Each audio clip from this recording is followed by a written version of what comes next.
असंतुलित संपत्ति जमा करिबा अभियोगरे ओडिशा भिजिलान्स स्लूथ आज भुवनेश्वर जुग्म कमिशनरंक संपत्ति उपरे एककालीन चढ़ाऊ करिथिला। अभियुक्तंक नाम रामचंद्र मिश्र बोली जଣାपड़िछि।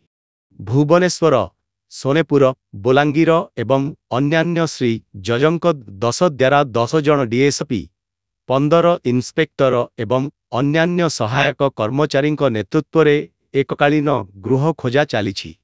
तांक कार्यालय समेत सा राज्य रे अवस्थान।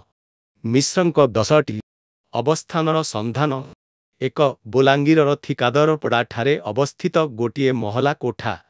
2 गोटिए 2 बीचके फ्लाट नंबी 410 बद्री प्रसाद अपार्टमेंट बरगड़। 3 बुर्ला डिस्ट संबलपुर रे गोटिए डबल महला कोठा मिग 1-7। 4 आइनथापाली डिस्ट संबलपुर रे गोटिए बिल्डिंग हाउस नंबी 1A4।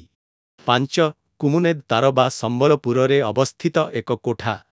6 संबलपुरर मोमोरो रिया रेसिडेंसी अपार्टमेंट सिंगपाल्ली रे गोटिए 3 BK flat B 202।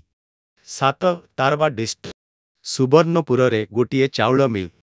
8 Bhubaneswar Khandagiri धर्म विहार रे गोटिए भड़ा घर। 9 इप्लिकोलो हाउस रूपाली ठाकुर भुवनेश्वर रे ऑफिस रूम। 10 गोटिए 2 बीएचके फ्लाट नोबी चंद्रमा कॉम्प्लेक्स खारबेला नगर भुवनेश्वर।